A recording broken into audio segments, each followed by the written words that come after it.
नमस्कार। आज के इस विश्लेषण में हम एक चश्मा पहनेंगे, एक न्यूट्रल पॉलिटिकल साइंटिस्ट का चश्मा। हम अप्रैल 2026 के एक डिजिटल स्नैपशॉट को अपना प्राइमरी डेटा सेट मानकर चलेंगे। YouTube का यह इंटरफेस हमें बताएगा कि आज की जनता पॉलिटिक्स को किस तरह कंज्यूम कर रही है और आधुनिक मीडिया कंजम्पशन किस तरह राजनीतिक विमर्श को आकार देता है। चलिए शुरू करते हैं। आज के इस डिस्कशन का स्ट्रक्चर बिल्कुल क्लियर है। पहले हमारा प्राइमरी डिजिटल आर्टिफैक्ट, फिर डोमेस्टिक पॉलिटिक्स, उसके बाद regional geopolitics, global power dynamics और आखिर में इन सब का निचोड़ यानी मीडिया कंजम्पशन के कंक्लूजन्स। तो बढ़ते हैं अपने पहले सेक्शन की तरफ, जहां हम अपने एंगेजमेंट का एक बेस लाइन सेट करेंगे। अब जरा इस नंबर को देखिए, लगभग 1.8 मिलियन। एक महीने के अंदर नीतीश राजपूत के मणिपुर ट्राइबल कॉन्फ्लिक्ट वाले इस वीडियो ने इतने व्यूज बटोर लिए। ये कोई छोटा आंकड़ा नहीं है। ये सीधे तौर पर दिखाता है कि आम जनता में इस तरह के कॉम्प्लेक्स क्षेत्रीय संघर्षों को समझने की कितनी भारी भूख है। अगर हम इस मेटा डेटा को थोड़ा और करीब से देखें तो हमें एक बेहद एक्टिव और एंगेज्ड व्यूअरशिप दिखती है।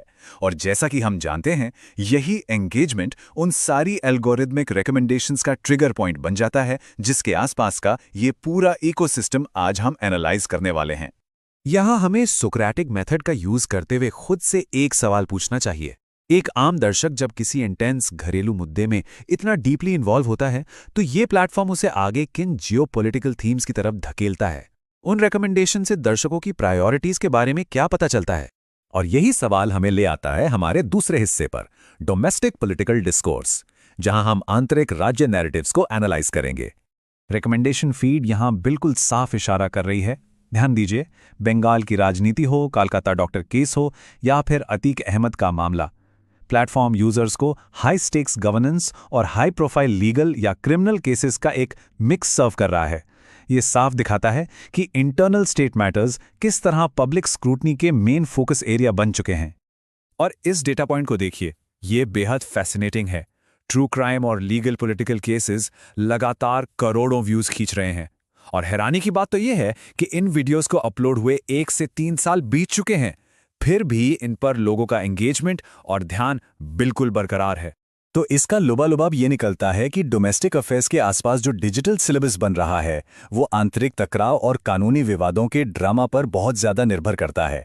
ये प्लेटफॉर्म्स लोकलाइज पॉलिटिक्स और हाई प्रोफाइल क्राइम को कुछ इस तरह ब्लेंड करते हैं कि दर्शक बस स्क्रीन से चिपका रहे। चलिए अब थोड़ा जूम आउट करते हैं और अपने तीसरे सेक्शन की तरफ चलते हैं, जहां हम पड़ोसी देशों और बॉर्डर टेंशन्स पर ध्यान देंगे। ये कंपैरिजन सच में आंखें खोलने वाला है। एक तरफ इंडिया चाइना बॉर्डर डिस्प्यूट जैसा हार्ड बॉर्डर इशू है, जिससे ऑलमोस्ट 10 मिलियन व्यूज मिले, और दूसरी तरफ बलूचिस्तान की आंतरिक अस्थिरता, जिससे 14 मिलियन व्यूज मिले। करोड़ों दर्शक इन दोनों ही मुद्दों को बिल्कुल बराबर की इंटेंसिटी के साथ कंज्यूम कर रहे हैं। यानी इंटरेस्ट सिर्फ सीमा पर नहीं, सीमा के उस पार चल रही अस्थिरता में भी है। एल्गोरिदम का फोकस भी बिल्कुल क्लियर है।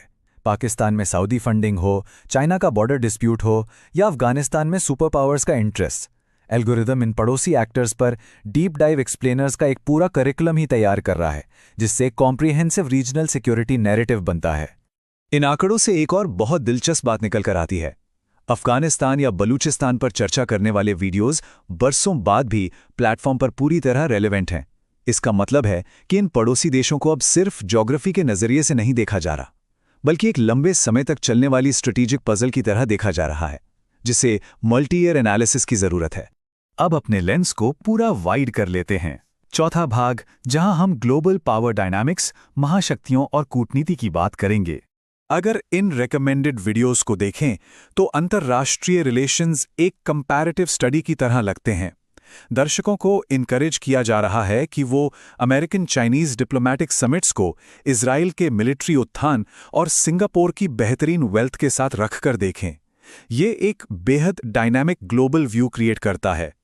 और सिक्योरिटी पर फोकस करने वाले इन वीडियोस की अपलोड डेट्स ट्रैक करने पर एक कमाल का पैटर्न दिखता है। एल्गोरिदम क्या कर रहा है? वो एकदम इमीडिएट ब्रेकिंग डिप्लोमेसी को पुराने हिस्टोरिकल मिलिट्री ऑपरेशंस के साथ बिल्कुल सीमलेसली मिक्स कर रहा है। इससे एक लगातार चलने वाला ग्लोबल थ्रेट नैरेटिव बनता है। 32 मिलियन, जरा इस नंबर के बारे में सोचिए। ध्रुव राठी के नॉर्थ कोरिया की डिक्टेटरशिप वाले एक्सप्लेनर पर 32 मिलियन व्यूज आना कोई आम बात नहीं है। ये आंकड़ा क्लियर कट दिखाता है कि एक्सट्रीम अथॉरिटेरियन सिस्टम्स और तानाशाही के अंडर आम जिंदगी को लेकर लोगों में कितना जबरदस्त फैसिनेशन है। ये जक्सटापोजिशन देखिए, ये इस बात को उजागर करता है कि जनता ग्लोबल स्ट्रैटेजी को आखिर किस तरह समझ रही है। एक तरफ हमें दिखता है अफगानिस्तान में सुपर पावर्स का बिल्कुल ओवर्ट यानी खुला इंटरेस्ट, और ठीक उसके बगल में पाकिस्तान को मिलने वाली सऊदी की कोवर्ट यानी गुप्त आर्थिक मदद। इन्हीं दो तरीकों से पूरी दुनिया में शक्ति का बैलेंस और प्रदर्शन होता है। और अब आखिर में हमारा 5वां सेक्शन। आइए इस सारे डेटा आर्टिफैक्ट को सिंथेसाइज करते हैं और अपने मीडिया कंजम्पशन कंक्लूजन्स निकालते हैं। इस आसपास के पूरे मेटा डेटा से हम इस डिजिटल कंज्यूमर की मीडिया डाइट का एक अंदाजा लगा सकते हैं। ये डाइट डोमेस्टिक फ्लैश पॉइंट्स और ग्लोबल पावर डायनामिक्स पर सबसे ज़्यादा हेविली वेटेड है। हाँ, बीच बीच में एल्गोरिदम आपको किसी भूताहा किले या सीरियल किलर की नॉन पॉलिटिकल थ्रिलर में ज़रूर भटका देता है, बस ध्यान खींचने के लिए।